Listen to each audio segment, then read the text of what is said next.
ಪ್ರತಿಯೊಬ್ಬ ನಾಗರಿಕರು, ಅದರಲ್ಲೂ ರೈತಾಪಿ ವರ್ಗದವರು ನೀರಿಗೆ ಕಣ್ಣು ಬಾಯಿ ಬಿಡ್ತಾ ಇದ್ದಾರೆ ನಮ್ಮ ಬಯಸಿದ ಪ್ರದೇಶದಲ್ಲಿ, ಅದರಲ್ಲೂ ತುಮಕೂರು ಜಿಲ್ಲೆಯಲ್ಲಿ.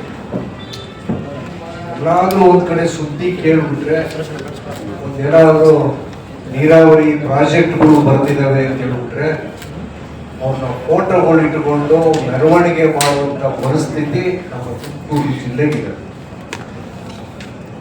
ಹಿಂದೆ ನಮ್ಮ ಹಿರಿಕರು,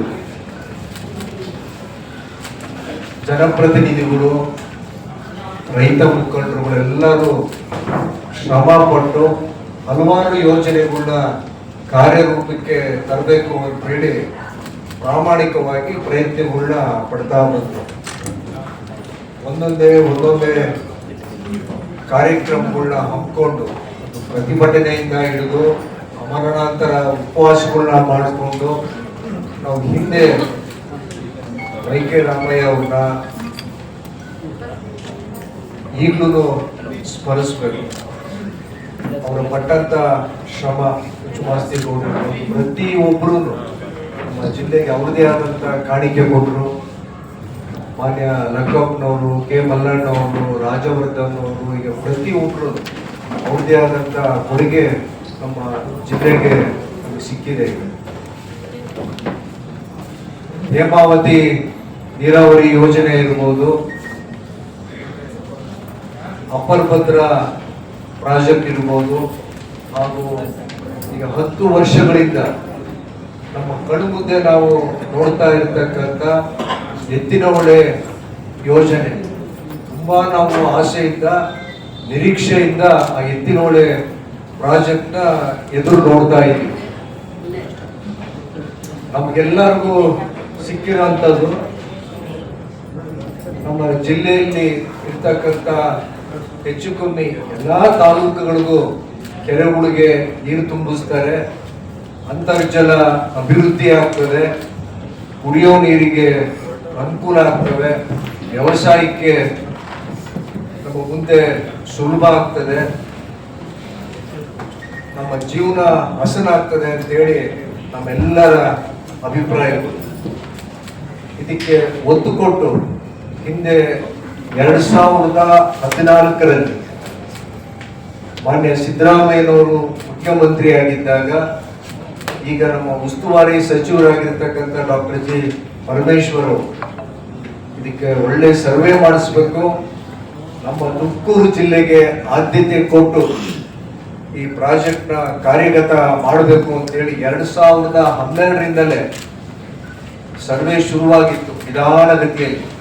2014ಕ್ಕೆ ಮಾನ್ಯ ಮುಖ್ಯಮಂತ್ರಿಗಳಾದಂಥ ಸಿದ್ದರಾಮಯ್ಯನವರು ಅದಕ್ಕೆ ಶಂಕುಸ್ಥಾಪನೆ ಮಾಡಿ, ಗುದ್ದಿ ಪೂಜೆ ಮಾಡಿ, ಅದಕ್ಕೆ ಸ್ಪೀಡಪ್ ಮಾಡಿ ಇದಕ್ಕೆ ಹಣನ ಅಲೋಕೇಟ್ ಮಾಡ್ತೀವಿ ಅಂತೇಳಿ ಶುರು ಮಾಡಿದ್ರು. ಅವಾಗ 8,323 ಕೋಟಿ ಇದ್ದಿದ್ದು ಪ್ರಾಜೆಕ್ಟು ಕಾಲಾನಂತರದಲ್ಲಿ ರಿವೈಸ್ ಆಗಿ ಈಗ 23,252 ಕೋಟಿಗೆ ತಗೊಂಡ್ಬಂದು ನಿಲ್ಲಿಸಿದ್ದಾರೆ. ನಮ್ಮ ಇಂಜಿನಿಯರ್ಗಳು, ನೀರಾವರಿ ತಜ್ಞರು ಒಂದೊಂದೇ ಅದಕ್ಕೆ ಅಡಿಷನ್ ಆಗ್ತಾ ಬಂತು. ತಾಲೂಕುಗಳು ಮೊದಲು ಇದ್ದಿದ್ದು 3 ತಾಲೂಕು, ಈಗ 5 ತಾಲೂಕು ಬಂದು ಈಗ 8 ತಾಲೂಕಿಗೆ ನಿಂತಿದ್ದಾರೆ ಇಡೀ ಜಿಲ್ಲೆ.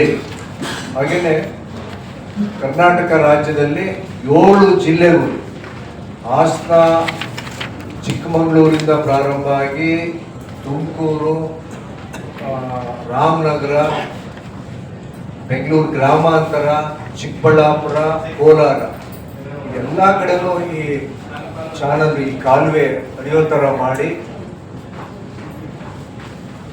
ಒಟ್ಟು 252.69 ಕಿಲೋಮೀಟರ್, 252.69 ಕಿಲೋಮೀಟರ್ ಉದ್ದದ ಕಾಲುವೆನ ಈಗ ಅಪ್ರೂವಲ್ ಕೊಟ್ಟು ಈಗಾಗಲೇ 90% ಕಾಮಗಾರಿ ಮುಕ್ತಾಯ ಆಗಿದೆ. ಈಗ ಇಲ್ಲಿವರೆಗೂ 208 ಕಿಲೋಮೀಟರ್ ಅಧಿಕೃತವಾಗಿ ವಿಶ್ವೇಶ್ವರಯ್ಯ ಜಲ ನಿಗಮ ಘೋಷಣೆ ಮಾಡಿರುವಂಥದ್ದು.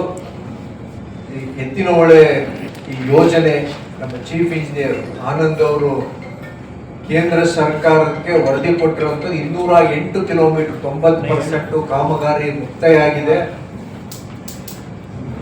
2024 ಮಾನ್ಯ ಸಿದ್ದರಾಮಯ್ಯನವರು ಇದಕ್ಕೆ ಆಲ್ರೆಡಿ ಹಾಸನದಲ್ಲಿ ಚಾಲನೆ ಕೊಟ್ಟರು. ಮೊದಲನೇ ಹಂತಕ್ಕೆ 3 ಕೆರೆಗೆ ನೀರು ತುಂಬಿಸೋ ತರ ನವೆಂಬರ್ ತಿಂಗಳಲ್ಲಿ ಇದಕ್ಕೆ ಚಾಲನೆನೂ ಸಿಕ್ಕಿಬಿಡ್ತು ಹೋದ ವರ್ಷ. ಈಗ ನಾವು ಎದುರು ನೋಡ್ತಾ ಇದ್ದೀವಿ. ಈಗ ಆಲ್ರೆಡಿ ನಮ್ಮ ಉಪಮುಖ್ಯಮಂತ್ರಿಗಳು ಹೌಸ್ ಅಲ್ಲೇನೆ ಘೋಷಣೆ ಮಾಡಿದ್ದಾರೆ, ಯಾವುದೇ ಕಾರಣಕ್ಕೂ ಇನ್ನೊಂದು ವರ್ಷದ ಒಳಗಡೆ ನೀರು ನಾನು ತುಮಕೂರು ಜಿಲ್ಲೆಗೆ ಹರಿಸಲಿಲ್ಲ ಅಂತ ಹೇಳಿದ್ರೆ ನಾನು ರಾಜಕೀಯದಿಂದಲೇ ನಿವೃತ್ತಿ ತಗೊಳ್ತೀನಿ. 2027ಕ್ಕೆ ತುಮಕೂರು ಜಿಲ್ಲೆಗೆ ನೀರು ಎಲ್ಲೆಲ್ಲಿ ನಾವು ವಾಗ್ದಾನ ಮಾಡಿದ್ದೀವಿ ಅದನ್ನ ಕೆರೆಗಳನ್ನ ತುಂಬಿಸುವಂತ ಕೆಲಸಗಳು ನಮ್ಮ ಆದ್ಯ ಕರ್ತವ್ಯ ಅಂತ ಘೋಷಣೆನೂ ಮಾಡಿದ್ದಾರೆ.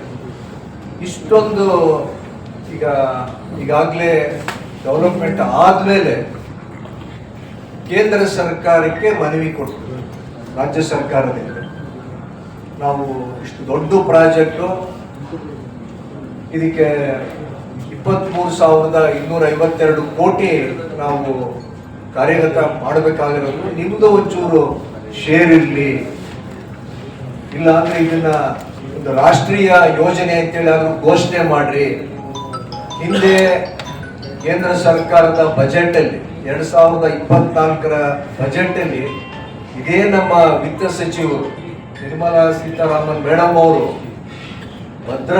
ಅಪ್ಪರ್ ಭದ್ರಾ ಪ್ರಾಜೆಕ್ಟ್ಗೆ 5,300 ಕೋಟಿ ಕೊಡ್ತೀನಿ ಅಂತೇಳಿ ಫ್ಲೋರ್ ಆಫ್ ದ ಹೌಸ್ ಅಲ್ಲಿ ವಾಗ್ದಾನ ಮಾಡಿ ಬಜೆಟ್ ಅಲ್ಲಿ ಅದನ್ನ ಇನ್ಕ್ಲೂಡ್ ಮಾಡಿದವರು ಇಲ್ಲಿವರೆಗೂ 1 ಪೈಸೆ ಹಣ ಬಿಡುಗಡೆ ಆಗಿಲ್ಲ. ಆದರೂ ನಾವು ಇದನ್ನ ಮರಿಬಾರದು ಅಂತ ಹೇಳಿದ 3 ಬಾರಿ ನಮ್ಮ ರಾಜ್ಯ ಸರ್ಕಾರದಿಂದ ಮನವಿ ಹೋಯ್ತು. ಎತ್ತಿನಹೊಳೆ ಪ್ರಾಜೆಕ್ಟಿಗೆ ಕೇಂದ್ರ ಸರ್ಕಾರದಿಂದ ನಮ್ಗೆ ಹಣ ಬಿಡುಗಡೆ ಮಾಡಿ ನಿಮ್ದು ಒಂಚೂರು ಪಾಲುದಾರಿಕೆ ಇರ್ಲಿ ಅಂತೇಳಿ. ಅದಕ್ಕೆ ಅವ್ರು ಏನ್ ಮಾಡ್ಬೇಕಾಗಿತ್ತು, ಒಂದು ಸಮಿತಿ ತರ ಕಳಿಸಿ, ತಜ್ಞರ ಸಮಿತಿ ಕಳಿಸಿ ಇದಕ್ಕೆ ನಮ್ಮ ಷೇರು ನಮ್ಮ ಪಾಲು ಏನು ಅಂತ ಹೇಳಿ ಒಂಚೂರು ನಮಗೆ ಕೈನ ಬಲಪಡಿಸ್ಬೇಕಾಗಿತ್ತು. ಅದು ಬಿಟ್ಟು ಅವ್ರು ಕಳಿಸಿದ್ದ ಕಮಿಟಿ ಎಂತದು, ಎನ್ವೈರನ್ಮೆಂಟ್ ಕಮಿಟಿ, ಫಾರೆಸ್ಟ್ ಕಮಿಟಿಗಳನ್ನ ಕಳಿಸಿ ಈ ಪ್ರಾಜೆಕ್ಟ್ ಎತ್ತಿನಹೊಳೆ ಪ್ರಾಜೆಕ್ಟ್ಗೆ ಅಡಚಣೆ ಮಾಡುವಂಥದ್ದು, ವಿಘ್ನ ನಮಗೆ ತಂದು ಕೊಡುವಂಥ ಕೆಲಸಗಳು ಕೇಂದ್ರ ಸರ್ಕಾರ ಮಾಡ್ತಿದ್ದಾರೆ. ಈಗ ಅವರು ಕಮಿಟಿನವರು 11 ಪ್ರಶ್ನೆಗಳು ಕಳಿಸ್ಕೊಟ್ಟಿದ್ರು 6 ತಿಂಗಳ ಹಿಂದೆ ವಿಶ್ವೇಶ್ವರಯ್ಯ ಜಲ ನಿಗಮಕ್ಕೆ. ಎತ್ತಿನಹೊಳೆ ಪ್ರಾಜೆಕ್ಟ್ಗೆ ಯಾರು ಉಸ್ತುವಾರಿಗಳು ವಹಿಸ್ಕೊಂಡಿದ್ದಾರೆ ಅವರಿಗೆ 11 ಪ್ರಶ್ನೆಗಳು. ಅವರೆಲ್ಲ ಕೇಳಿರೋ ಎಂಥವು ಅಂತ ಹೇಳಿದ್ರೆ, ನೀವು ಅರಣ್ಯ ಇಲಾಖೆಯಿಂದ ಇಲ್ಲಿವರೆಗೂ ಎಷ್ಟು FIRಗಳು ಫೈಲ್ ಆಗಿದ್ದಾವೆ, ಅವ್ರು ಕೇಳ್ತಿರೋದು 108 FIRಗಳು ಫೈಲ್ ಆಗಿದೆ, ನೀವು ಅರಣ್ಯ ಭೂಮಿನ ಉಪಯೋಗಿಸ್ಕೊಂಡಿದ್ದೀರಾ ಅಂತೇಳಿ. ಅದಕ್ಕೆ ಒಂದೊಂದೇ ಉತ್ತರಗಳು ಕೊಡ್ತಾ ಹೋಗ್ತೀವಿ. ಅದಕ್ಕೆ ಅವರು ಹೇಳಿದ್ರು, ಇಲ್ಲ 4 FIRಗಳು ಫೈಲ್ ಆಗಿರೋದು, ಅದಕ್ಕೆ ನಾವು ಸಮಜಾಯಿಷಿ ಕೊಟ್ಟಿದ್ದೀವಿ, ನಿಮ್ಗೆ ತಪ್ಪು ಮಾಹಿತಿ ಬಂದಿದ್ದಾವೆ. ರಾಜ್ಯ ಅರಣ್ಯ ಕೇಂದ್ರಕ್ಕೆ ಅದು ಉತ್ತರ ರವಾನೆ ಮಾಡಿದ್ವಿ. ಎರಡನೇ ಅವರು ಪ್ರಶ್ನೆ ಕೇಳಿದ್ದು, ಸಕಲೇಶ್ಪುರದಲ್ಲಿ ನೀವು ಹೆಚ್ಚಿಗೆ ಭೂಮಿನ ಬಳಕೆ ಮಾಡ್ಕೊಂಡಿದ್ದೀರಾ ಈ ಪ್ರಾಜೆಕ್ಟ್ಗೆ ಅಂತ ಹೇಳಿದ್ರು. ಇಲ್ಲ, ಅವಶ್ಯಕವಾಗಿ ಬೇಕಾಗಿತ್ತು, ಇದೇನು ಬೇರೆ ಕೆಲಸಕ್ಕೆ ನಾವು ಉಪಯೋಗಿಸ್ಕೊಂಡಿಲ್ಲ, ಈ ಕಾಮಗಾರಿ ಮಾತ್ರ ಸಕಲೇಶ್ಪುರದಲ್ಲಿ ಅಥವಾ ಬೇರೆ ಬೇರೆ ಕಡೆಯಲ್ಲಿ ಭೂಪ್ರದೇಶವನ್ನ ಬಳಕೆ ಮಾಡ್ಕೊಂಡಿದ್ದೀವಿ ಅಂತೇಳಿ. ಮೂರನೇದವರು ಪ್ರಶ್ನೆಗಳು ಸಮಜಾಯಿಷಿ ಹೇಳ್ತಾ ಇರೋದು, ಎನ್ವೈರನ್ಮೆಂಟ್ ಡಿಪಾರ್ಟ್ಮೆಂಟ್ ಇಂದ ನಿಮಗೆ ಕ್ಲಿಯರೆನ್ಸ್ಗಳು ಸಿಕ್ಕಿಲ್ಲ ಅಂತೇಳಿ ಅಂತ ಕೇಳಿದ್ರು. ಇಲ್ಲ, ನಾವು ಇದಕ್ಕೆ ಬೇಕಾಗಿರೋಂಥದ್ದು ಡೆಹ್ರಾಡೂನಿಗೆ ಕೇಂದ್ರ ಸರ್ಕಾರದ ಎನ್ವೈರನ್ಮೆಂಟ್ಗೆ ಏನೇನು ಬೇಕು ಆ ಸರ್ಟಿಫಿಕೇಶನ್ಗೆ ಗಾಡಿ ಅರ್ಜಿ ಕೊಟ್ಟಿದ್ದೀವಿ. ಅವರು ಬೇಕಾಗಿರ್ತಕ್ಕಂಥ ಎಲ್ಲ ದಾಖಲೆಗಳನ್ನ ನಾವಲ್ಲಿ ಸಬ್ಮಿಷನ್ ಮಾಡಿದ್ದೀವಿ. ನಮ್ಗೆ ಇಲ್ಲಿ ತನಕ ಅದಕ್ಕೆ ಯಾವುದೇ ತರದ ರಿಪ್ಲೈ ಬಂದಿಲ್ಲ. ನಾವು ರಿಮೈಂಡರ್ನು ಕಳಿಸ್ಕೊಟ್ಟಿದ್ದೀವಿ. ನಾವೇ ಪರ್ಸನಲ್ ಆಗಿ ಇಲಾಖೆ ವತಿಯಿಂದ ಅದಕ್ಕೆ ಸಮಜಾಯಿಷಿ ಕೊಟ್ಟು ಬರ್ತೀವಿ ಅಂತ ಹೇಳಿದ್ರು ಸಹಿತ ಎರಡನೇ ಕಮಿಟಿ ಬಂತು ಕೇಂದ್ರ ಸರ್ಕಾರದಿಂದ. 11 ಪ್ರಶ್ನೆನ ಈಗ 3 ಪ್ರಶ್ನೆಗೆ ಈಗ ಇಳಿಸಿದ್ದಾರೆ. ಆ 3 ಪ್ರಶ್ನೆಗಳಿಗೆ ಉತ್ತರನ ನಮ್ಮ ತುಮಕೂರಿನಲ್ಲೇ ಇರ್ತಕ್ಕಂಥ ಇಲಾಖೆ ವತಿಯಿಂದ ಈಗ ರೆಡಿ ಮಾಡ್ಕೊಂಡಿದ್ದಾರೆ, ಸಬ್ಮಿಷನ್ ಮಾಡ್ತಾ ಇದ್ದಾರೆ. ಹೌದು, ಏನೇನು ನೀವು ಕೇಳಿದ್ದೀರಾ ಇದಕ್ಕೆ ನಾವು ಪೂರ್ತಿ ಸಂಪೂರ್ಣವಾದಂಥ ಉತ್ತರ ರಾಜ್ಯ ಸರ್ಕಾರದ ನಿಮಗೆ ಕೊಡ್ತಾ ಇದ್ದೀವಿ. ಈಗ ಕ್ಲಿಯರೆನ್ಸ್ ಕೊಡಿ. 9 ಭಾಗ ಕಾಮಗಾರಿಗಳೀಗ ಆಗಿದ್ದಾವೆ. ಇಷ್ಟೊಂದು ಕೆರೆಗಳು ರೈತರು ಬಾಳು ಹಸನಾಗ್ತವೆ ಅಂತೇಳಿ ಈಗ ಉತ್ತರಗಳು ಕೊಟ್ಟಿದ್ದಾರೆ. ನಮ್ಗಳ ಪ್ರಶ್ನೆ, ಈಗ ನಮ್ಮಲ್ಲಿ 2 ಡಜನ್ ಬಿಜೆಪಿ ಸಂಸದರು ಇದ್ದಾರೆ ನಮ್ಮ ರಾಜ್ಯದಲ್ಲಿ. ನಮ್ಗೆ ಅವ್ರು ಕೈ ಜೋಡಿಸ್ಬೇಕೆ ಹೊರತು ಇದಕ್ಕೆ ಕಂಟಕಗಳನ್ನ ತರಬಾರ್ದು. ನೀರಾವರಿ ಪ್ರಾಜೆಕ್ಟ್ಗಳು ನಮ್ಮ ದಕ್ಷಿಣ ಕರ್ನಾಟಕ ಇರಲಿ, ಉತ್ತರ ಕರ್ನಾಟಕ ಇರಲಿ, ಹಣಕಾಸಿಂದು 1 ಪೈಸೆ ನಮ್ಗೆ ಸಹಕಾರ ಮಾಡಲಿಲ್ಲ ಕೇಂದ್ರ ಸರ್ಕಾರ. ಅಪ್ಪರ್ ಭದ್ರದು ಹಿಂಗೆ ನಮ್ಗೆ ಕೈ ಕೊಟ್ಟರು. ಎತ್ತಿನ ಹೊಳೆ ಅವರು ದುಡ್ಡು ಕೊಡೋದಿರ್ಲಿ, ಇರೋ ಪ್ರಾಜೆಕ್ಟ್ಗೆ ನಮಗೆ ತೊಂದರೆಗಳನ್ನ ಸಮಸ್ಯೆಗಳನ್ನ ಉಂಟು ಮಾಡ್ತಾ ಇದ್ದಾರೆ.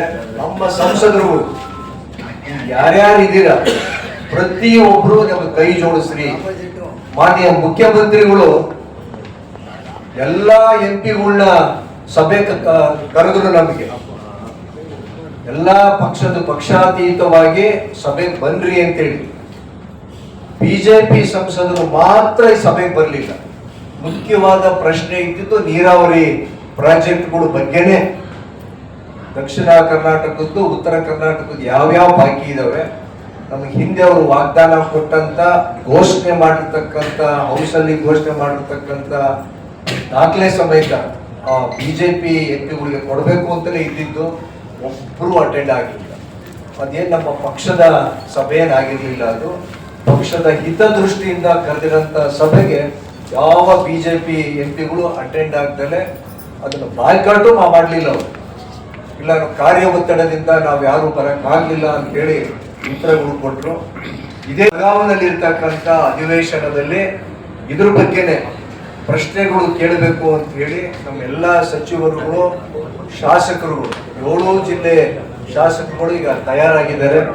ಪ್ರತಿ ಜಿಲ್ಲೆಯಲ್ಲೂ ನಾವುಗಳು ಒಂದು ನಮ್ಮ ಕಡೆಯಿಂದ ಪಾಟೀಲ್ ಸಾಹೇಬರಿಗೆ, ನೀರಾವರಿ ಸಚಿವರಿಗೆ, ಕೇಂದ್ರದ ಸಚಿವರಿಗೆ ನಾವು ಮನವಿ ಕೊಡ್ತಾ ಇದ್ದೀವಿ.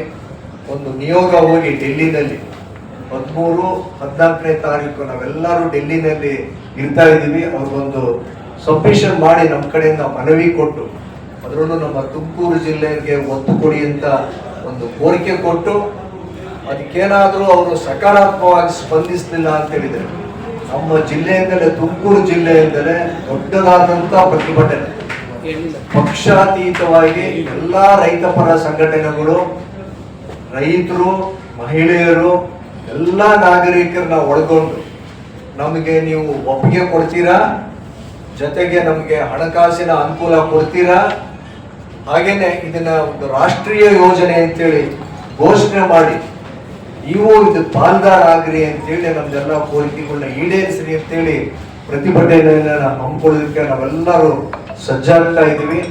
ಜೊತೆಗೆ ನಮ್ಮ ಕೂಗು ಬೆಳಗಾವಲ್ಲೇ ಅದು ಸೀಮಿತ ಆಗಬಾರ್ದು, ಡೆಲ್ಲಿ ಮುಟ್ಟಬೇಕು. ಅವ್ರ ಕಡೆಯಿಂದ ನಮಗೆ ಉತ್ತರಗಳು ಬೇಕು ಅಂತೇಳಿ ನಮ್ಮೆಲ್ಲರದು ಕೋರಿಕೆ. ಸರ್, ಸಿದ್ದರಾಮಯ್ಯನವರು ರಾಜ್ಯ ಸರ್ಕಾರದ ಮಹತ್ವಾಕಾಂಕ್ಷಿ ಯೋಜನೆ ಅಂತ ಹೇಳ್ತಾ ಇದ್ದಾರೆ. ನೀವು ನೋಡಿದ್ರೆ ಇದರಲ್ಲಿ ಕೇಂದ್ರದವರು ಪಾಲು ತಗೊಳ್ಳಿ ಅಂತ ಹೇಳ್ತಾ ಇದ್ದೀರಿ. ಇದಕ್ಕೆ ನಿಮ್ಮ ಕಾಂಗ್ರೆಸ್ ಸರ್ಕಾರ ಒಪ್ಪಿದೆ? ಇದು ನಮ್ಮ ರಾಜ್ಯ ಸರ್ಕಾರದ್ದು ತುಂಬಾ ಆಸೆ ಇಟ್ಕೊಂಡು ಮಹತ್ವಾಕಾಂಕ್ಷಿ ಯೋಜನೆ ಹೌದು. ಹಾಗಂತ ಹೇಳಿ ಇದ್ಯಾವುದೋ ಒಂದು ಪಕ್ಷಕ್ಕೆ, ಒಂದು ಕುಟುಂಬಕ್ಕೆ ಸೇರಿದಂತ ಯೋಜನೆ ಅಲ್ಲ. ಅಲ್ಲಲ್ಲ, ನೀವು KPCC ಉಪಾಧ್ಯಕ್ಷರಾಗಿರೋದ್ರಿಂದ ಇದನ್ನ ರಾಜ್ಯ ಸರ್ಕಾರ ಒಪ್ಪಿದೆಯಾ ಕೇಂದ್ರದ ಪಾಲ್ ತಗೊಳ್ಲಿಕ್ಕೆ? ನೀವು ಹೇಳ್ತಿದ್ದೀರಲ್ಲ ಆ ವಿಚಾರವಾಗಿ. ಈಗ ಹಂಗಂತ ಹೇಳಿದ್ರೆ ಕಳಸಾ ಬಂಡೂರಿ ಇರ್ಬೋದು, ಭದ್ರಾದಿರ್ಬೋದು, ಎಲ್ಲದೂ ನಮ್ಮ ರಾಜ್ಯ ಸರ್ಕಾರದ ಪ್ರಾಜೆಕ್ಟ್ಗಳೇನೆ. ಆದ್ರೂ ನಾವು ಕೇಂದ್ರ ಸರ್ಕಾರಕ್ಕೆ ನೀವು ಒಂಚೂರು ಪಾಲ್ ಕೊಡಿ ಅಂತ ಕೇಳ್ತಾ ಇದ್ದೀವಿ. ಹಾಗೇನೇನೆ ಇದನ್ನು ಅಷ್ಟೇನೆ. ಇದನ್ನ ಹೋದ ವರ್ಷ ಮಾನ್ಯ ಮುಖ್ಯಮಂತ್ರಿಗಳು ಮೊದಲನೇ ಹಂತದ ಯೋಜನೆಗೆ ಚಾಲನೆ ಕೊಡೋಕೆ ಹೋದಾಗ MP ಕೇಳಿದ್ರು, ನಾವುಗಳು ನಿಮ್ಮ ಈ ಪ್ರೋಗ್ರಾಮ್ ಅಲ್ಲಿ ತೊಡಗಿಸ್ಕೊತೀವಿ, ಕೇಂದ್ರದಿಂದಲೂ ನಾವುಗಳೇ ಮನವಿ ಕೊಟ್ಟು ನಿಮ್ಗೆ ಅದರಲ್ಲೂ ಪಾಲ್ದಾರ ಮಾಡ್ತೀವಿ ಅಂತ ನಾವಲ್ಲೇ ಕೇಳಿದ್ವಿ. BJP MP ಇದನ್ನ ಕೇಳಿದ್ದೇನೆ, ಅವರೇ ಇದನ್ನ ಮೊದಲು ಮಂಡನೆ ಮಾಡಿದ್ರು. ಆಯ್ತಪ್ಪ ಕೊಡ್ರಿ, ಇದೆ ನಮ್ದು ಸ್ವಂತದ ಪ್ರಾಜೆಕ್ಟ್ ಅಲ್ಲ, ಇದು ಜನಗಳದು ರೈತರದ್ದು ಪ್ರಾಜೆಕ್ಟ್. ಇದು ಕೇಂದ್ರ ಸರ್ಕಾರನೂ ಇದಕ್ಕೆ ತೊಡಗಿಸ್ಕೊಳ್ಳಿ, ಮೊದಲು ನಮ್ಗೆ ಇದಕ್ಕೆ ಅನುಮತಿ ಕೊಡ್ಲಿ, ಸಬ್ಮಿಷನ್ ಮುಗಿಸಿ ಆಮೇಲೆ ಪ್ರಶ್ನೆ ಅಲ್ಲ ಇದಕ್ಕೆ ನಾವು ಕೊಡ್ಲಿ ಅಂತ ಹೇಳಿ. ಅಲ್ಲ ನಮ್ದು ಇದು ಕೇಳ್ತಿರೋ ಪ್ರಶ್ನೆ ಸರಿ ಐತಿ, ಹೌದು. ಏಕೆಂದ್ರೆ ಈಗ ನಾವು ಭಾರತ ಸರ್ಕಾರದ ಒಂದು ಅಂಗ, ನಾವೇನು ಕರ್ನಾಟಕ ಸ್ವತಂತ್ರ ಅಂತ ನಾವೇನು ಕೇಳ್ತಾ ಇದೆಲ್ಲ, ನೀವುಗಳು ಇದಕ್ಕೆ ಪಾಲ್ದಾರ ಆಗ್ತೀವಿ. ನಿಮ್ಗೂ ಏನು ಕೊಡ್ತಿದ್ದಲ್ಲ ಅದು ನಮ್ಮ ಟ್ಯಾಕ್ಸ್ ಹಣನೇ, ಅದು ಸ್ವಂತ ನಿಮಗೆ ಕೇಂದ್ರ ಸರ್ಕಾರದ ಟ್ರೆಷರಿಯಿಂದ ನಮಗೇನು ಕೊಡ್ತಾ ಇಲ್ಲ. ನಮ್ಮ ದುಡ್ಡು ನಮ್ಮ ಕರ್ನಾಟಕದಿಂದ ಹೋಗಿರೋ ತೆರಿಗೆ ಹಣದಲ್ಲಿ ಒಂದು ಸ್ವಲ್ಪ ಇಲ್ಲಿ ಕೊಟ್ಟರೆ ಇನ್ನೂ ಸ್ಪೀಡಪ್ ಆಗ್ತದೆ. ನಾವೇನು 2027ಕ್ಕೆ ನೀರು ಹರಿಸ್ಬೇಕು, ಕೆರೆಗಳನ್ನ ತುಂಬಿಸ್ಬೇಕು ಅಂತಿದ್ದೀವಿ, ಅದಕ್ಕೆ ನೀವೂ ಒಂದು ಅನುಕೂಲ ಆಗಲಿ. ಕೊನೆಗೆ ಯಾರ್ದು, ರೈತರದು, ನಮ್ಮ ಜನಗಳ ಬಾಳೋ ಅನುಕೂಲ ಆಗ್ತದೆ ಅಂತೇಳಿ ನಾವು ಕೇಳ್ತಾ ಇದ್ದೀವಿ. ಇದನ್ನ ಇಷ್ಟು ಹೇಳಿ, ಯಾರ್ಯಾರು ನೀವು BJP JDS ಶಾಸಕರಿದ್ದೀರಾ, ಲೋಕಸಭಾ ಸದಸ್ಯರಿದ್ದೀರಾ, ರಾಜ್ಯಸಭಾ ಸದಸ್ಯರಿದ್ದೀರಾ, ನಮ್ಮ ಕರ್ನಾಟಕ ರಾಜ್ಯನ ನೀವು ರೆಪ್ರೆಸೆಂಟ್ ಮಾಡ್ತಿದ್ದೀರಲ್ಲ, ನೀವುಗಳು ಇದನ್ನ ಕೇಂದ್ರ ಸರ್ಕಾರದ ಮೇಲೆ ಒತ್ತಡ ಹಾಕಿ, ಈಗೇನು ಪ್ರಶ್ನಾವಳಿಗಳು ನೀವು ಕೊಡ್ತಾ ಇದ್ದೀರಲ್ಲ, ನೀವು ಇಲಾಖೆಗಳ ಮುಖಾಂತರ ನಮಗೆ ಒತ್ತಡ ಹಾಕ್ಸ್ತಿದ್ದೀರಲ್ಲ, ಅದನ್ನ ತಪ್ಪಿಸಿ 90% ಪ್ರಾಜೆಕ್ಟು ಮುಕ್ತಿಯಾಗಿದೆ. ಅದಕ್ಕೆ ಏನೇನು ಬೇಕೋ ಜಸ್ಟಿಫಿಕೇಶನ್ ಕೊಟ್ಟಾಗಿದೆ, ಅಧಿಕೃತವಾಗಿ ಇಲಾಖೆ ಮುಖಾಂತರನೇ ಕೊಟ್ಟಾಗಿದೆ. ಅದು ಕ್ಲಿಯರೆನ್ಸ್ ಕೊಡಿ. ಅದಕ್ಕೆ ಏನೇನು ಇದಕ್ಕೆ ಹಣಕಾಸು, ಇದಕ್ಕೇನು ನಿಮಗೆ ಮನಸ್ಪೂರ್ವಕವಾಗಿದ್ದರೆ ಹಣಕಾಸು ಕೊಡಿ. ನೀವು ಕೊಡಲಿಲ್ಲ ಅಂದ್ರೂ ಪ್ರಾಜೆಕ್ಟ್ ಕಂಪ್ಲೀಟ್ ಆಗ್ತದೆ. ಭದ್ರಾ ಪ್ರಾಜೆಕ್ಟ್ ನಿಮ್ಮನ್ನು ನೆಚ್ಕೊಂಡೇ ನಾವು ಯಾರೂ ಇಲ್ಲಿ ಪ್ರಾರಂಭ ಮಾಡಲಿಲ್ಲ. ನಮ್ಮ ಸ್ವಂತ ಸಂಪನ್ಮೂಲಗಳು ಇಟ್ಟುಕೊಂಡೇ ಪ್ರಾಜೆಕ್ಟ್ ಟೇಕ್ ಆಫ್ ಆಗಿದ್ದು, ಮುಕ್ತಾಯ ಆಗೇ ಆಗುತ್ತೆ. ಜನಗಳಾದ್ರೂ ಚಂದ ಎತ್ತಿ ಆದ್ರೂ ಅನುಕೂಲಗಳನ್ನ ಮಾಡಿಕೊಡ್ತಿದ್ದಾರೆ ಅಂತೇಳಿ ನಿಮ್ಮ ಮುಂದೆ ಇದನ್ನು ವಿಷಯ ಮಂಡನೆ ಮಾಡಿ, ಇದು ಪ್ರಾರಂಭಿಕ ಹಂತ. ಮುಂದೆ ನೆಕ್ಸ್ಟ್ ನಾವು ಮುಂದಿನ ವಾರ, ಇದೇ ಶನಿವಾರ ಭಾನುವಾರ ಕೇಂದ್ರದಲ್ಲಿ ನೀರಾವರಿ ಸಚಿವರು ನಮ್ಮ ಕಡೆಯಿಂದ ಮನವಿ ಕೊಡ್ತೀವಿ. 3ನೇ ಹಂತದಲ್ಲಿ ನಿಮ್ಗಳೆಲ್ಲರನ್ನೂ ಕರ್ಕೊಂಡು ಎತ್ತಿನಹೊಳೆ ಕಚೇರಿಯಲ್ಲೇನೆ ಅವ್ರ ಜೊತೆ ಚರ್ಚೆನ ಏರ್ಪಡಿಸ್ತೀವಿ. 4ನೇ ಹಂತವಾಗಿ ಪ್ರತಿಭಟನೆ ಕಾರ್ಯಕ್ರಮನ ಹಮ್ಮಿಕೊಳ್ತೀವಿ. ಕೊನೆಗೆ ಕೇಂದ್ರ ಸರ್ಕಾರದಿಂದ ಕಣ್ತೊರೆಸುವಂತ ಕೆಲಸ ನಾವು ಮಾಡ್ತೀವಿ. ನಿಮ್ಮ ಕೈಲಿ ಹಣಕಾಸಿನ ಸೌಲಭ್ಯ ಬೇಡವಾ, ನೀವು ಪಾಲ್ದಾರ ಆಗೋದು ಬೇಡವಾ, ಕೇಂದ್ರ ಸರ್ಕಾರ ಅದೇನು ಬೇಡ ಅಂತ ಹೋಗಿ ನಮ್ಮ ಅನುಮತಿಗಳು ಕ್ಲಿಯರೆನ್ಸ್ ಕೊಟ್ಟರೆ ಸಾಕು. ಈಗ ಆಲ್ರೆಡಿ ಇದು ಉತ್ತರಗಳು ಕೊಟ್ಟಿದ್ದಾರೆ ನಮ್ಮ ರಾಜ್ಯದಿಂದ. ನೀವು ಕ್ಲಿಯರೆನ್ಸ್ ಕೊಡಿ, ನಮ್ಮನ್ನು ಓಡಾಡಿಸೋದು ಕೊನೆ ಹಂತದಲ್ಲಿ ಅಡಚಣೆ ಮಾಡೋದು ಬೇಡ ಅಂತೇಳಿ ನಮ್ಮೆಲ್ಲರ ಅಭಿಪ್ರಾಯ. ಅವರೇ ಕೇಂದ್ರ ಸಚಿವರು ಇದಾರಲ್ಲ, ರಾಜ್ಯದ ಚರ್ಚೆ ಮಾಡಲ್ವಾ? ಇಲ್ಲ, ಅವ್ರನ್ನು ಟೈಮ್ ಕೊಟ್ಟಿದ್ದಾರೆ. ಈಗ ಶನಿವಾರ ಬನ್ನಿ ಅಂತೇಳಿ ನಾವೇ ಪಾಟೀಲ್ ಹತ್ರ, ಕೇಂದ್ರ ಸಚಿವರ ಹತ್ರ ನಾವೇ ಕರ್ಕೊಂಡು ಹೋಗ್ತೀವಿ ಅಂತ ಹೇಳಿದ್ದಾರೆ. ಅವರು ಇದ್ರ ಬಗ್ಗೆ ಪೂರ್ತಿ ಮಂದಟ್ಟಾಗಿದೆ. ನಮ್ಮ ತುಮಕೂರಿನ ಲೋಕಸಭಾ ಸದಸ್ಯರು ಹಾಗೂ ರಾಜ್ಯದ ಸಚಿವರು MOS ಕೇಂದ್ರದಲ್ಲಿ ಇರ್ತಕ್ಕಂಥವ್ರು ಅವ್ರನ್ನೂ ಕೇಳಿದೀವಿ. ಇದನ್ನ ಬನ್ನಿ ನಾವೇ ಅಪಾಯಿಂಟ್ಮೆಂಟ್ನ ಫಿಕ್ಸ್ ಮಾಡಿಕೊಡ್ತೀವಿ ಅಂತ ಹೇಳಿದ್ದಾರೆ. ಅವ್ರ ಮುಖಾಂತರನು ಒಂದು ನ್ಯಾಯಕ್ಕೋಸ್ಕರ ನಾವು ಕೇಳ್ತೀವಿ. ಭದ್ರಾ ಪ್ರಾಜೆಕ್ಟ್ ಏನು ಬಂದಿಲ್ಲ ಸರ್, ಕೇಂದ್ರದ 5,300 ಕೋಟಿ ಕೊಡ್ತೀವಿ ಅಂತೇಳಿ ಅಧಿಕೃತವಾಗಿ ನಿರ್ಮಲಾ ಸೀತಾರಾಮನ್ ಮೇಡಮ್ನೇ ಹೌಸಲ್ಲಿ ಘೋಷಣೆ ಮಾಡಿದ್ದು ಬಜೆಟ್ ಅಲ್ಲಿ. ಸುಮ್ಮನೆ ಎಲ್ಲೋ ಒಂದ್ ಕಡೆ ಸಾರ್ವಜನಿಕ ಸಭೆಯಲ್ಲಿ ವಾಗ್ದಾನ ಕೊಟ್ಟಿರೋಂಥದ್ದಲ್ಲ, ಬಜೆಟ್ ಅಲ್ಲಿ ಇನ್ಕ್ಲೂಡ್ ಆಗಿರೋಂಥ ದುಡ್ಡೇ ಇಲ್ಲ ಬಂದಿಲ್ಲ. ಈಗಾಗಲೇ 10 ತಿಂಗಳು ಆಗ್ತಾ ಬಂತು ಘೋಷಣೆ ಮಾಡಿ.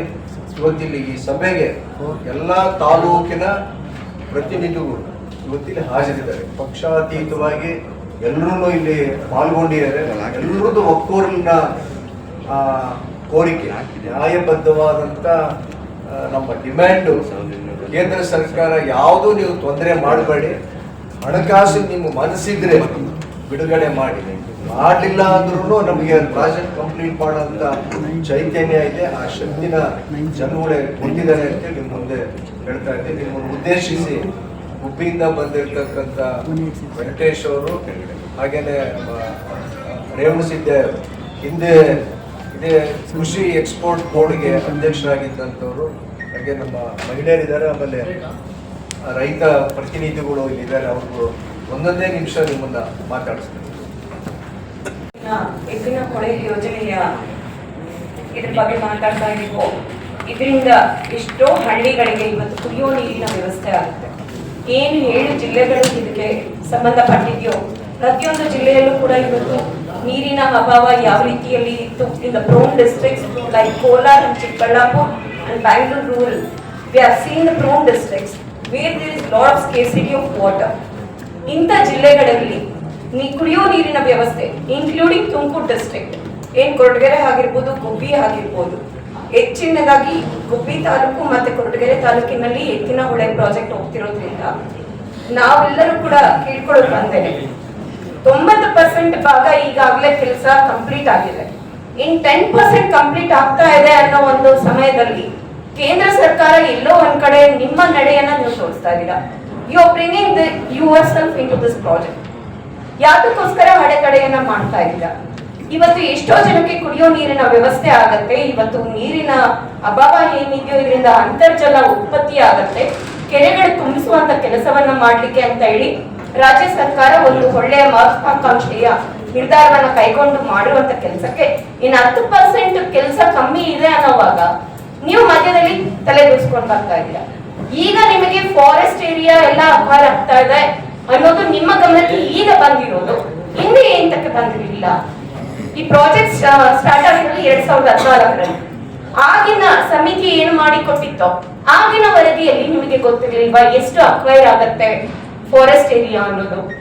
ಇವತ್ತು ಫಾರೆಸ್ಟ್ ಏರಿಯಾ ಅಕ್ವೈರ್ ಆಗಿದೆ ಅಂತ ಹೇಳಿ you people are seeking your nose into this project. Why is it so? Is it to trouble the Karnataka people of what? ಮತ್ತೆ ಈಗಾಗಲೇ ಇದ್ರ ಬಗ್ಗೆ ಸ್ವವಿರವಾಗಿ ತುಂಬಾ ನಮ್ಗೆಲ್ಲರಿಗೂ ತಿಳಿದಿರೋ ಹಾಗೆ ಆಲಪ್ಪನವರು ಇದ್ರ ಬಗ್ಗೆ ಈಗಾಗಲೇ ನಮ್ಗೆ ಎಲ್ಲರಿಗೂ ತಿಳಿಸಿದ್ದಾರೆ. ಅವ್ರು ಹೇಳಿದಾಗೆ 2024ರ ಬಜೆಟ್ ನಲ್ಲಿ ನಿರ್ಮಲಾ ಸೀತಾರಾಮನ್ ಅವ್ರ ಬಜೆಟ್ ನಾವು ತೆಗೆದು ನೋಡಿದ್ರೆ ಹೌದು ಭದ್ರಾ ಮೇಲ್ದಂಡೆ ಯೋಜನೆಗೆ 5,600 ಕೋಟಿ ಕೊಟ್ಟಿದ್ರು. ಅದನ್ನ ಇದುವರೆಗೂ ಕೂಡ ನೀವು ಎಲ್ಲೂ ಕೂಡ ನಾವು ಬಿಡುಗಡೆ ಮಾಡಿದೀವಿ ಅಂತ ಒಂದು ಪೈಸೆಷ್ಟು ನೀವು ಇದುವರೆಗೂ ಬಿಡುಗಡೆ ಮಾಡಲಿಲ್ಲ. ನಡೆದಿರೋ ಪ್ರಾಜೆಕ್ಟಿಗೂ ಕಲ್ಲಾಗ್ತಿದ್ದೀರಾ ಅಂದ್ರೆ ನಿಮ್ಮ ಅನಿಸಿಕೆ ಏನಿದೆ? ನಮ್ಮ ರಾಜ್ಯದಿಂದ ಗೆದ್ದೋಗಿರುವಂತಹ ಸಂಸದರು, ಲೋಕಸಭಾ ಸಂಸದರು ಏನ್ ಮಾಡ್ತಾ ಇದ್ದೀರಾ? ನೀವು ಬಿಜೆಪಿಯ ಕೈಯಾಳುಗಳಾಗಿ ಕೆಲಸ ಮಾಡ್ತಿದ್ದೀರಾ ಅಥವಾ ಜನರ ಅಭಿವೃದ್ಧಿಗೋಸ್ಕರ ನೀವು ಕೆಲಸ ಮಾಡ್ತಿದ್ದೀರಾ ಅಂತ ಹೇಳಿ ನಾವು ಕೇಳಬೇಕಾಗುತ್ತೆ.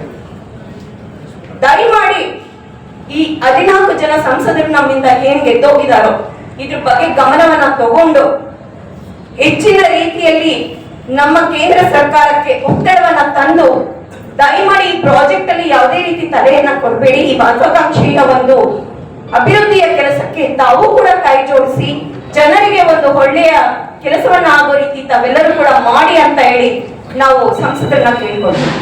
ಇನ್ನು ಮುಂದಿನ ದಿನಗಳಲ್ಲಿ ಅವ್ರು ಇದ್ರ ಬಗ್ಗೆ ಏನಾದ್ರೂ ತಲೆ ಕೆಡಿಸ್ಕೊಳ್ಳಿಲ್ಲ ಅಂತ ಹೇಳಿದ್ರೆ ಈಗಾಗಲೇ ಹಾಲಪ್ಪನವರು ಹೇಳಿದಂತೆ ಮುಂದಿನ ದಿನಗಳಲ್ಲಿ 13 ಮತ್ತೆ 14ಕ್ಕೆ ದೆಹಲಿಗೆ ನಿಯೋಗ ಹೋಗ್ತಾ ಇದೆ. ನಿಯೋಗ ಹೋದಂತ ಸಂದರ್ಭದಲ್ಲಿ ಅವರಿಂದ ಬಂದಂತ ಉತ್ತರವನ್ನ ನಾವು ತಗೊಂಡು ಮುಂದಿನ ದಿನಗಳಲ್ಲಿ ಉಗ್ರವಾದ ಹೋರಾಟವನ್ನ ನಮ್ಮ ಗುಬ್ಬಿ ತಾಲೂಕಿನಲ್ಲಾಗಿರ್ಬೋದು, ಕೊರಟಗೆರೆ ತಾಲೂಕಿನಲ್ಲಾಗಿರ್ಬೋದು, ಹೆಚ್ಚಿನದಾಗಿ ನಮ್ಮ ರೈತರಿಗೆ, ರೈತಾಪಿ ವರ್ಗಕ್ಕೆ ಆಗ್ತಿರುವಂತ ಅನ್ಯಾಯದ ಬಗ್ಗೆ ನಾವೆಲ್ಲರೂ ಉಗ್ರವಾದ ಪ್ರತಿಭಟನೆಯನ್ನ ಮಾಡ್ಲಿಕ್ಕೆ ಸಜ್ಜಾಗ್ತೀವಿ. ಅವರ ಒಂದು ಅಭಿಪ್ರಾಯವನ್ನ ತಿಳ್ಕೊಂಡು ಕಾಂಗ್ರೆಸ್ ಪ್ರೆಸಿಡೆಂಟ್ ಮತ್ತೆ ಗ್ಯಾರಂಟಿ ಅನುಷ್ಠಾನ ಸಮಿತಿಯ ಅಧ್ಯಕ್ಷರು ಗುಬ್ಬಿಂದವರು. ನಂದು ಈ ಏನು ಶ್ರೀಯುತ ಆಲಪ್ಪನವರು ಒಂದು ಪತ್ರಿಕಾಗೋಷ್ಠಿಯನ್ನು ನಡೆಸ್ತಿದ್ದಾರೆ. ತಾವೆಲ್ಲ ಬಂದಿದ್ರ ತಮ್ಮೆಲ್ಲರಿಗೂ ಸಹ ಹೃದಯ ತುಂಬಿದ ಅಭಿನಂದನೆಗಳನ್ನು ಸಲ್ಲಿಸ್ತಾ ಒಂದೇ ಒಂದು ಪ್ರಶ್ನೆನ ಬಿಜೆಪಿಯನ್ನು ಕೇಳೋದಕ್ಕೆ ಬಯಸ್ತೇನೆ. ಬಿಜೆಪಿಯವರ ಕಾಲದಲ್ಲಿ ಏನು ಹೇಮಾವತಿ ಲಿಂಕಿಂಗ್ ಕೆನಲ್ ಅಪ್ರೂವಲ್ ಆಗಿತ್ತು, ಸಮ್ಮಿಶ್ರ ಸರ್ಕಾರದಲ್ಲಿ ಅಪ್ರೂವಲ್ ಆಗಿತ್ತು. ನಂತರ ಬಂದ ಬಿಜೆಪಿ ಸರ್ಕಾರ ಅದನ್ನ ಚಾಲನೆ ಕೊಡ್ತು. ರಾಮನಗರ ಮತ್ತೆ ಮಾಗಡಿ ಭಾಗಕ್ಕೆ ನೀರನ್ನ ಕುಡಿಯೋ ನೀರಿಗೆ ತಗೊಂಡೋಗ್ಬೇಕು ಅಂತ. ನಂತರ ಬಂದಂತ ಯಡಿಯೂರಪ್ಪನವರ ಸರ್ಕಾರ ಅದನ್ನ ತಾತ್ಕಾಲಿಕವಾಗಿ ಸ್ಥಗಿತಗೊಳಿಸಿತು. ನಂತರ ಬಂದಂತ ಬಸವರಾಜ ಬೊಮ್ಮಾಯಿನವರು ಅದನ್ನ ತುರ್ತಾಗಿ ಕಾಮಗಾರಿ ಮುಗಿಸ್ಬೇಕು ಅಂತ ಹೇಳಿ ಅಲ್ಲಿನ ಜಿಲ್ಲಾ ಉಸ್ತುವಾರಿ ಮಿನಿಸ್ಟರ್ ಆದಂತ ವಿಶ್ವನಾಥ್ ನಾರಾಯಣ್ ಅವರ ಅಧ್ಯಕ್ಷತೆಯಲ್ಲಿ ಒಂದು ಕಾಮಗಾರಿಯನ್ನ ಕೈಗೆತ್ತಿಕೊಂಡು ಅದನ್ನ ತುರ್ತಾಗಿ ಮಾಡ್ಬೇಕು ಅಂತ ಹೇಳ್ಬಿಟ್ಟು ಕಾಮಗಾರಿಗೆ ಚಾಲನೆ ಕೊಡ್ತು. ಆದ್ರೆ ಕಾಂಗ್ರೆಸ್ನವ್ರು ಬಂದಂತ ಸಂದರ್ಭದಲ್ಲಿ ಬಿಜೆಪಿಯವರು ಮಾಡಿದಂತ ಕಾಮಗಾರಿ ಅರ್ಧಕ್ಕೆ ನಿಂತಿದ್ದನ್ನ ನಾವು ಶೀಘ್ರವಾಗಿ ಮುಗಿಸಿ ಆ ಜಿಲ್ಲೆಗೆ ನಾವೇನು ನೀರು ಕೊಡಬೇಕು ಅಂತ ಹೇಳಿ ರಾಜ್ಯ ಮಟ್ಟದ ಮಂತ್ರಿಗಳು ಅದಕ್ಕೆ ಚಾಲನೆ ಕೊಟ್ಟರು. ಆದ್ರೆ ಉದ್ದೇಶ ಗೊತ್ತಾ? ಬಿಜೆಪಿ ಉದ್ದೇಶ ಇಷ್ಟೇ, ಅವ್ರು ಬಂದು ಕೆಲಸ ಮಾಡಬೇಕು, ನಾವೇನಾರ ಚಾಲನೆ ಕೊಟ್ಟರೆ ಅದಕ್ಕೆ ಕಲ್ಲಾಕ್ಬೇಕು ಅನ್ನೋ ಒಂದು ಉದ್ದೇಶ. ಬಿಜೆಪಿಯವರಿಗೆ ಇಷ್ಟೇ ನಾ ಕೇಳೋದು, ಯಾವುದೇ ಸರ್ಕಾರ ಬರಲಿ, ನಾವು ರೈತ ಪರವಾಗಿ ಇದ್ದಂತ ಒಂದು ಕೆಲಸ ಮಾಡಬೇಕು, ನೀವು ಸಹಕಾರ ಕೊಡಬೇಕು. ಎತ್ತಿನ ಹೊಳೆದ್ರು ಅಷ್ಟೇ, ಭದ್ರಾ ಮೇಲ್ದಂಡೆದ್ರು ಅಷ್ಟೇ, ಹಿಂದೆ ಸುಮಾರು ವರ್ಷಗಳ ಕಾಲ ಕಳಸಾ ಬಂಡೂರಿ ಉತ್ತರ ಕರ್ನಾಟಕದಲ್ಲಿ ರಸ್ತೆ ಕೂತ್ಕೊಂಡ್ರು. ಅದಕ್ಕೆ ನಿಮ್ಮ ಪ್ರಧಾನಮಂತ್ರಿಗಳು ಸೌಜನ್ಯ ಕಾಲೂ ಬರಲಿಲ್ಲ, ಎಲೆಕ್ಷನ್ ಆದ್ರೆ ತಿಂಗಳಿಗೆ ಒಂದೊಂದ್ಸರಿ ಬರ್ತಾರೆ ಮೋದಿ ಅವರು. ಆದ್ರೆ ಇಲ್ಲಿ ರೈತರು ಅನ್ಯಾಯ ಆಗ್ತಾ ಇದೆ, ಪ್ರತಿಭಟನೆ ಮಾಡ್ತಾರೆ, ಪ್ರವಾಹ ಪೀಡಿತರಾಗಿದ್ದಾರೆ, ಅದು ಬರಲೇ ಇಲ್ಲ. ಇಷ್ಟೇ ನಾನು ಕೇಳೋದು ಅವ್ರಿಗೆ, ನೀವು ರೈತರ ಮೇಲೆ ಕಾಳಜಿ ಇಟ್ಕೊಂಡು ಮತ ಹಾಕೇಳಿ, ಸುಮ್ಮನೆ ನಾವು ಅಧಿಕಾರಕ್ಕೆ ಬರಬೇಕು ಅಷ್ಟೇ, ಅಧಿಕಾರದ ಉದ್ದೇಶದಿಂದ ನೀವು ಮತ ಕೇಳಕ್ ಹೋಗ್ಬೇಡಿ, ರೈತರ ಮೇಲೆ ಕಾಳಜಿ ಇಟ್ಕೊಂಡು ಮತ ಕೇಳಬೇಕು ಅಂತ ಹೇಳಿ ನಿಮ್ಮ ಮುಖ್ಯನ ಕೇಳ್ತೀವಿ. ಎಲ್ಲ ನಮ್ಮ ಮಾಧ್ಯಮ ಮಿತ್ರರಿಗೆ ನನ್ನ ನಮಸ್ಕಾರ. ಹಾಗೂ ಈ ಒಂದು ಸಂವಾದದಲ್ಲಿ ನಮಗೆ ಅವಕಾಶ ಮಾಡಿಕೊಟ್ಟಂತ ಹಿರಿಯ ನಾಯಕರು ಮುರಳೀಧರ ಹಾಲಪ್ಪನವರು ಮತ್ತು ರೈತ ಸಂಘಟನೆಗೆ ಮತ್ತು ವೇದಿಕೆಯಲ್ಲಿಲ್ಲರಿಗೂ ನಾವು ಸ್ವಾಗತ ಬಯಸ್ತಾ, ಈಗಾಗಲೇ ವಿಸ್ತಾರವಾಗಿ ಮುರಳೀಧರ ಹಾಲಪ್ಪನವರು ನಿರಂತರವಾಗಿ ಈ ಜ್ವಲಂತ ಸಮಸ್ಯೆಗಳಿಗೆ ಸಂವಾದ ಮತ್ತು ಪತ್ರಿಕಾಗೋಷ್ಠಿಗಳು ನಡೆಸ್ತಾನೆ ಬಂದಿದ್ದಾರೆ. ಇದಕ್ಕೆ ನಾನು ರಾಜ್ಯ ಸರ್ಕಾರ ನಮ್ಮ ಮುಂದೆ ಆಪ್ಷನ್ಸ್ ಏನು ಇದೆ, ಇದೇ ರೀತಿ ಕೇಂದ್ರ ಸರ್ಕಾರದಿಂದ ವಿನಾಕಾರಣ ಅಥವಾ ಕಾರಣಾಂತರಗಳಿಂದ ಫಾರೆಸ್ಟ್ ಆಕ್ಟ್ ಪ್ರಕಾರ ತೊಡಕುಗಳು ಅಥವಾ ವಯೋಲೇಷನ್ಸ್ ಏನಿದೆ ಅದ್ರ ಬಗ್ಗೆ ಏನಾದರೂ ನಿರಂತರವಾಗಿ ಏನಾದರೂ ಡಿಲೇ ಮಾಡ್ಕೊಂಡು ಬಂದ್ರೆ ಕೇಂದ್ರ ಸರ್ಕಾರಕ್ಕೆ ಲೀಗಲ್ ಆಪ್ಷನ್ಸ್ ಒಂದು 2-3 ಇದೆ ಅನ್ನೋದಕ್ಕೆ ನಾನು ಪ್ರಸ್ತಾಪ ಮಾಡಲಿಕ್ಕೆ ಇದ್ರ ಜೊತೆ ಬಯಸ್ತೇನೆ. ಒಂದು 2027 ಜನವರಿ ಒಳಗಡೆ ನಮಗೆ ಪ್ರಾಜೆಕ್ಟಿಗೆ ನಮಗೆ ಬೇಕಾದಂಥ ಅಸಿಸ್ಟೆನ್ಸ್, ಫೈನಾನ್ಷಿಯಲ್ ಅಸಿಸ್ಟೆನ್ಸ್ ಆಗಲಿ, ಕ್ಲಿಯರೆನ್ಸಸ್ ಆಗಲಿ ಇದು ಬರಲಿಲ್ಲ ಅಂತ ಹೇಳಿದ್ರೆ ರಾಜ್ಯ ಸರ್ಕಾರದಿಂದ ನಮಗೆ ರಾಜ್ಯ ಸರ್ಕಾರ ಕರ್ನಾಟಕ ಹೈಕೋರ್ಟ್ ಅಂಡರ್ ಆರ್ಟಿಕಲ್ 266 ಪ್ರಕಾರ ರಿಟ್ ಪಿಟಿಷನ್ ಫೈಲ್ ಮಾಡಬಹುದು. ಲೀಗಲ್ ಆಪ್ಷನ್ಸ್ ನಿಮಗೆ ನಾನು ಎಕ್ಸ್ಪ್ಲೋರ್ ಮಾಡಿ ತಮ್ಮ ಮುಂದೆ ನಾನು ಇದನ್ನ ಇಡ್ತಾ ಇದ್ದೀನಿ. Filing of writ petition under Article 266 in the High Court against deferral by MOEFCC's Forest Advisory Committee October 27, 2025 ಇದೊಂದು ಮಾಡಿದ್ದಾರೆ, which violates natural justice by denying a hearing, imposing penalties under section 3A and 3B of Forest Conservation Act. ಅಂದ್ರೆ ನಮಗೆ natural hearing ಕೊಡದೇನೆ ಅವರು ಈ ಒಂದು ನಿರ್ಬಂಧ ತಂದಿದ್ದಾರೆ to halt the project. ನಮಗೆ ಕೇಂದ್ರ ಸರ್ಕಾರ, ರಾಜ್ಯ ಸರ್ಕಾರದಿಂದ ನಾವು ಇಂಟರಿಮ್ ರಿಲೀಫ್ ಕೇಳಬಹುದು to halt the actions against FIR against the officials of Vishweshwara Jala Nigam ಮಂಡಳಿ ನೀರಿನ ನಿಗಮ. ಮತ್ತೆ ಮೂರನೇದು we to time bound review with fresh site inspections ಕೂಡ ನಮ್ಮ ರಾಜ್ಯ ಸರ್ಕಾರ ಕೇಳಬಹುದು. ಎರಡನೇ ಆಪ್ಷನ್ ನಮಗಿರೋದು to appeal to National Green Tribunal under section 14 for principal relief. ಅಂದ್ರೆ ಈ ಮೇಲ್ ನಾನು ಉಲ್ಲೇಖ ಮಾಡಿರುವ ವಿಷಯಗಳ ಮೇಲೆನೆ ನಮಗೆ ಎರಡನೇ ಆಪ್ಷನ್ ಇರೋದು ನ್ಯಾಷನಲ್ ಗ್ರೀನ್ ಟ್ರಿಬ್ಯುನಲ್ ಕೂಡ ನಾವು we can file a petition requisition. And the last and final option ನಮಗೆ ಇದು ಯಾವುದೂ ಆಗಿಲ್ಲ ಅಂದ್ರೆ we can go to Supreme Court under special leave petition under article 136 for time bound relief. ಈಗ ಇದು ನಾನು ಯಾಕೆ ಉಲ್ಲೇಖ ಮಾಡ್ತಾ ಇದ್ದೀನಿ ಅಂತ ಹೇಳಿದ್ರೆ ನರ್ಮದಾ ಬಚಾವ್ ಆಂದೋಲನ ವಿಷಯದಲ್ಲಿ ಕೂಡ ಇದೇ ರೀತಿ ರಿಲೀಫ್ ಸುಪ್ರೀಂ ಕೋರ್ಟ್ ಕೊಟ್ಟಿದೆ. ಸೊ ಆ ಒಂದು ಬೇಸಿಸ್ ಮೇಲೆ ನಮಗೂ ಕೂಡ ಈ ಪ್ರಾಜೆಕ್ಟ್, ಯಾಕಂದ್ರೆ this is concerning the drinking water project. So ಹಾಗಾಗಿ ಬೇಸಿಕ್ ಫೆಸಿಲಿಟೀಸ್ ನಮಗೆ ಅಂಡರ್ ಕಾನ್ಸ್ಟಿಟ್ಯೂಷನ್ ನಮಗೇನು ರೈಟ್ಸ್ ಇದೆ ಅದ್ರ ಪ್ರಕಾರ ನಾವು ರಾಜ್ಯ ಸರ್ಕಾರಕ್ಕೆ ಈ 3 ಆಪ್ಷನ್ಸ್ ಇದೆ. ಬಟ್ ಇದು ನಮ್ಮ ರೈತ ನಾಯಕರು ಮತ್ತೆ ನಮ್ಮ ರಾಜ್ಯ ಸರ್ಕಾರದ ಅಫಿಷಿಯಲ್ಸ್ ಮತ್ತೆ ಮಂತ್ರಿಮಂಡಲ ಡಿಸೈಡ್ ಮಾಡುತ್ತೆ. ಬಟ್ ನಾವು ಚಿಂತಕರಾಗಿ ಈ 3 ಆಪ್ಷನ್ಸ್ ಕೂಡ ನಾವು ಓಪನ್ ಆಗಿ ಇಟ್ಕೊಂಡಿರ್ತೀವಿ. Thank you. ಸರಿ. ಆ ನೇತ್ರಾವತಿ ಯೋಜನೆ ತದನಂತರ ಕೆಲವು ಯೋಜನೆಗಳು, ಹಲವಾರು ಯೋಜನೆಗಳು ಅನ್ಕೊಂಡಾಗಲೂ ಕೂಡ ಇವತ್ತು ಹೇಳಬೇಕು ಅಂತ ಹೇಳಿದ್ರೆ ಹೇಮಾವತಿ ಆಗ್ಬೋದು, ಅವತ್ತು ಕೂಡ ವಿರೋಧ ಪಕ್ಷಗಳು ವಿರೋಧ ಮಾಡಿದ್ರು. ಹೇಮಾವತಿ ಎಲ್ಲಿದೆ, ತುಮಕೂರು ಎಲ್ಲಿದೆ, ಹೇಗೆ ನೀರು ತರೋದಕ್ಕೆ ಸಾಧ್ಯತೆ ಇದೆ ಅಂತಕ್ಕಂಥ ವಿರೋಧ ಮಾಡಿದ್ದು ತಮ್ಗೆಲ್ಲರಿಗೂ ಗೊತ್ತಿದೆ. ಆ ಒಂದು ಕಾರಣಕ್ಕೋಸ್ಕರ ನೀವು ಹೊಸ ಯೋಜನೆಗಳು ಮಾಡದಿದ್ರೂ ಪರವಾಗಿಲ್ಲ, ಅಟ್ಲೀಸ್ಟ್ ಈಗ ಆಲ್ರೆಡಿ ಆಗಿ ಒಂದು 90% ಮುಕ್ತಾಯ ಹಂತಕ್ಕೆ ಬಂದಿರೋದ್ರಿಂದ ನೀವು ಹಣ ಕೊಡೋದು ಬಿಡೋದು ನಿಮಗೆ ಸಂಬಂಧಪಟ್ಟಿರೋದು. ಆದ್ರೆ ಈ ಯೋಜನೆಗೆ ಏನಾದರೂ ನೀವು ಕಲ್ಲು ಹಾಕ್ತಕ್ಕಂಥದ್ದು ಪ್ರಯತ್ನ ಏನಾದರೂ ಕೇಂದ್ರ ಸರ್ಕಾರದಿಂದ ಮಾಡಿದ್ರೆ ಉಗ್ರವಾದ ಹೋರಾಟ ಮತ್ತು ಪ್ರತಿಭಟನೆ ರೈತರಲ್ಲ ಪ್ರತಿಯೊಬ್ಬರು ಕೂಡ ಮಾಡಬೇಕಾಗತ್ತೆ ಅಂತಕ್ಕಂಥ ಮಾತನ್ನ ಈ ಸಮಯದಲ್ಲಿ ಹೇಳೋದಕ್ಕೆ ಇಷ್ಟಪಡ್ತೀನಿ.